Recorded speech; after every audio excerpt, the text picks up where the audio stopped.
Hey folks, my guest today is Adi Pal. He's building a tool called getbarcart.com. It's an e-commerce tool for alcohol companies. Adi, are you ready to take us to the top? Yes, sir. Yeah. All right, so why is this needed? Why can't alcohol companies use regular e-commerce tools? It's the law. Alcohol producers aren't allowed to sell directly to customers. So that's why when you want to buy a Johnny Walker Blue Label, you are, buying it from a retailer. Mhm. Retailers pretty much across the country are the only ones licensed to sell alcohol. And that's why Drizzly exists. Okay, and walk me through. First off, I love Drizzly. We just closed a big deal at FounderPath. We secured a lot of capital for our warehouse facility, and as celebration in the remote world, they were asking for my address. I'm going, why do you want my address? I was in the Right. middle of Yeah. nowhere, and they're like, well, we're going to ship you a bottle of this nice champagne. And sure enough, they Oh, used man. Drizzly to Yeah. do it, and Nice. sure enough, you Yeah. delivered it right on time, which was very impressive. Yeah. So, yeah, you should use us next time. But actually, that's a good example to walk you through this whole thing. Assuming those people wanted to send you a really nice champagne, right? That they went to the brand's website and tried to do that, they wouldn't be able to do that without a software like ours. Uh, because the champagne company makes the product, they sell it to a wholesaler that then sells it to a retailer, and the retailer is the one that sells it to you. So when you order on Drizzly, it's the retailer delivering it to you or shipping it to you. What we've done is we've essentially taken that whole, that whole fulfillment network of retailers. We've got our own fulfillment network of retailers, and it's the whole Drizzly fulfillment model just plugged into a brand's website, all hidden behind one buy button. Yep, So think of it as Shopify buy button meets Drizzly fulfillment that that makes creates sense. Barcart. And Yeah. how do you bill for this? What's the average customer paying you per month? So we have two customers. We're a SaaS enabled marketplace in a sense, right? So we've got the brands that are paying us 199 or 299 a month, depending on which plan they're on. And then we once they're selling on their website using our button, we have a take rate off of each transaction, and that's an average of 10%, with the average order being $100, $110. Yeah. Yep, yep. And so last month, how many total orders, volume-wise, did you process through your system? Last month, revenue wise, we were at a little over a mil. So yeah, with the average order being $100, 10,000 orders. Yeah. Okay, 10K orders last month, and your take rate on that is 10%. So your revenue on the percent of GMV was about 100 grand last month. Yep. Okay, and then talk to me about the brands. How many brands are paying for the platform? We have a little over 150 brands right now. I think 155. So, Okay, and not all of them are, paying. Some of these guys got on early. So we got our first paying customer. I just checked June of 2020, which is very recent. I was thinking it was November of 2019, but June of 2020 we got our first paying customer, and now it's 150 something. Yeah. and how many? Excuse What's me. it? Excuse me again. So how many customers are actually paying? They're not one of your early beta customers. They're real paying. Yeah. So 114 out of Okay. those. Yeah. 114. Now, can I take that 114 times a $200 to $300 price point? That revenue model is about $30,000 a month. Yeah. So that is correct. That's our MMR, right, on just the SaaS piece. And then the average customer is bringing about 10K, 11K a month in sales, GMV. Yep. And that's so definitely. If you do the math, obviously our big revenue driver is the GMV, right? And it's not a recurring revenue, but there is a recurrence to it. And the average right now works out to 10K, and that's what we're trying to bump up, working with the brands. This is a very interesting thing. I mean, you look at Snowflake, which just IPO'd. You would argue they're not. I would argue they're not a SaaS model. They're a usage-based model. Your percent of GMV model is effectively a usage-based model. Now, you're not selling data space. It's you're selling, alcohol. But would you ever move to a model where you're purely percent of GMV, no SaaS fee at all? It's very, very tempting because obviously it allows us to cast a much wider net. And yes, something we would definitely consider. Right now, honestly, it's growing so fast that, again, full transparency, we're just trying to, make sure that we don't collapse under the weight of the new customers we take on. Because that's why we keep customers. Most of our customers don't have contracts except some of the large ones. And we've lost one customer so far. and it just wasn't a good fit. Yeah. Churn rate's like 1.6. Yeah. On a revenue basis per month? It's on a revenue basis. Yeah. So there's downgrading happening as well. So the other piece that you said earlier that got me, you're saying we don't sell data. So there's also that piece. One of our plans actually shares customer purchase data insights with our brands to then help refine their digital marketing and increase their ROI on their ad spend, right? Automatically put lookalike audience together on Facebook, things like that. Yeah. Exactly. Okay, this makes a ton of sense. Give me the backstory here. When did you launch? Well, Barcart has only been around since October 2019-ish. But as a company, we started 7 years ago as an online retailer for craft spirits. We thought we're going to run a nice curated website with our selections. But then kind of like Shopify, right? They started off selling surfboards or something like that. And we realized that what we're trying to do, there's no platform that exists for that. And Drizzly was starting off at that time, but they were doing delivery. We essentially, over those years, built out a network like Drizzly to just be able to sell online on Mash and Grape, which is our marketplace. So that started 7 years ago, but everything we built, we packaged it together into what is now Barcart. So we've solved our own problem and then packaged it and sold it to customers. Let me ask a better question here. This will really capture the change from selling your own alcohol to a technology company. When did you hire your first engineer? Do you remember? Oh, yeah, that's a good one. 2019 May. Yeah. Okay. And how many total on the team today? 11. Okay. 11. How many engineers? Yeah. 3. Okay. And what do the rest do? Ops, customer support, and janitors like us. Yeah. And how is it just you, or what's the founding team look like? Well, my wife and I started the company 7 years ago. So she handles the marketplace side, the Mash and Grape side, which still, is that curated marketplace and operates, as a traditional marketplace, but curated for per our taste. And then I handle Barcart. In 2014? No, we were married in 2000 and I better get this right. 8. Okay. Yeah. But you were married and then you founded the company and now you're growing and you're still married. So that's a good sign. Right? Yeah. Oh, yeah. If we make it through this, we can make it through anything. Yeah. Did you bootstrap or did you raise? Bootstrapped. Yeah. Even today, you're still bootstrapped. We are. Yeah. That's great. That's really great. Nice work. So you and your wife, you guys own the whole company together 100%? That's right. Yeah. Yeah. Does she own more or do you own more? So on paper, it's me, but really it's 50-50. Yeah. Very cool. Yeah. Okay. It just gets set up that way. Yeah. Yeah. This is great. You're going to get me in so much trouble, Nathan. Yeah. Huh?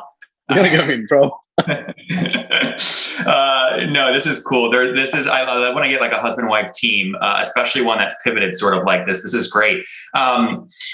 What's the next step here? Do you go out and raise? Do you stay bootstrapped and go after, or if you want to go after Drizzly, you got to go raise, right? You got to go grow faster. Yeah. I think that raise conversations now beginning to happen. We've had some, people reach out. Honestly, we hadn't given it thought till I had those conversations with, some of the people who reached out. And there's a lot of opportunity right now. And for the first time in 7 years, obviously, we're feeling the constraints because there's so much room for growth, but we need people to support it. We need, salespeople outside of it. We need ops people, right? And then more engineers all the damn time. Yeah. Yeah. So if you're at, what is growth like? If you're at 130 grand a month today, where were you a year ago? So we're 2.5 times a year ago on an average. Yeah. Okay, got it. So you were doing like $50,000 a year ago, something like that. Yep, sounds about right. Yep, yeah. And that's on 2019. Obviously, the pandemic happened, and that was an inflection point, right? Because e-commerce for producers did not exist in the way it does today. Everybody had a website, but they had no way to buy from that website. The only thing that existed was, a winery shipping you wine from the winery itself. But today, you go to a brand's website that's using us, you're having a traditional Shopify-like e-commerce experience. But behind the scenes, it's moving through either being fulfilled by the retailers in our network or being fulfilled by the distillery themselves, because we also support DTC. So it's a hybrid fulfillment model, and with delivery and shipping across both retailer and supplier. That's something that did not exist prior to last year, honestly. Yeah. And are you guys profitable? Yeah. How much? Well, everything goes back into the company, but I don't have our net profit margin, honestly. Yeah. Got it. But so, basically you make money, you put it back in the company, you're basically operating at break even. Because we're like, all right, now we got money, we can hire somebody else. Yeah. No, that makes a lot of sense. Now, if you do go raise, how much would you raise? Again, I don't know how to answer that because frankly, I have never raised for a venture. I had another, small venture before this. So I need to understand that a little bit better on how that works and dilution and what are you getting? Is it just better to take on debt instead of equity? Again, because debt is easy to come by right now, obviously, but that's smaller. So I wish I had a number for you. If Drizzly offered you $5 million all cash up front today to buy the business, do you sell? Not 5. Yeah, there is a number. Obviously, there's always a number, but it's not 5. Yeah, definitely. Well, how do you know my next question is going to be? I know. I'm gonna wait. I was waiting for that. We're doing somewhere around this year. It's going to be around 15 million GMV, right, across the whole thing. And I know there's some peers out there. They're going for a multiple of revenue, so it's going to be off of the revenue. I feel is what the market's telling us. So it's not 5, that's a fraction. The GMV multiple is very different than your actual revenue multiple, which is your take rate on the GMV. I've seen SaaS-enabled marketplaces trade at a 1 to 2x GMV multiple. A recent example of that is Divvy to Bill, where they were processing, several billion in GMV via their credit card they sell. I think your multiple is going to be probably closer to like 5 to 7x of your take rate, right? So and plus your SaaS revenue. So of 1.5 times 5 to 7, you start to get into the $10 million range. And again, that's a great point, right? I don't know enough about what our valuation should be, and that's something I need to educate myself on. But honestly, right now, the growth is happening at such a fast pace that to sell right now would be shortchanging ourselves. Oh, yeah. But let's get down to like what really matters in a sale, though. Would your wife, Irvi, would she kill you if you turn down a $6 million, $7 million all cash upfront offer?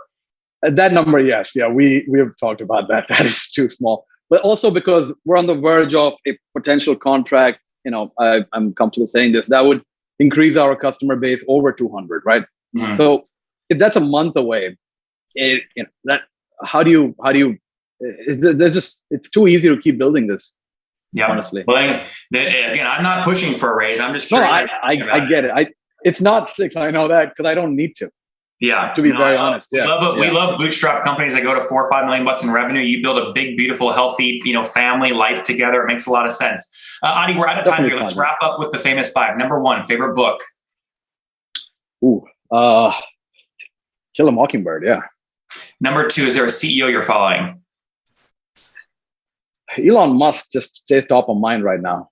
Number 3, what's your favorite online tool for building bar cart?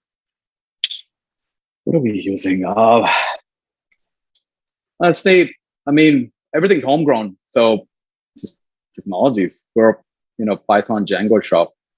Okay, great. Number 4, how many hours of sleep do you get every night? How many what? Hours do I sleep every night? Aspirationally 8, 6 though still, And situation, we know you're married. Any kids? 1, yeah. And how old are you? 4-year-old. I am 39, yes. 39. Last question. Something you wish you knew when you were 20. Quit your job and just do something, take the risk, take the chance. I took a long time to do that. Guys, husband-wife team Get Bar Cart was launched in 2014, selling their own alcohol. They realized, we need to build a tech company here to make this easier. Hired their first engineer in 2019, scaled up to about $50,000 a month in revenue last year, now doing $130,000 per month in revenue. 2 revenue lines, a percent of GMV, 10%. They did about $1 million in orders last month alone, so $100K per month there on the GMV side. Another $30,000 a month in just pure SaaS revenue, 114 customers, paying about $200 per month. Healthy growth. They've done this all bootstrapped, which we love, with their team of 11. Adi, thank you for taking us to the top. Yeah, thank you. That was a great recap. Yeah.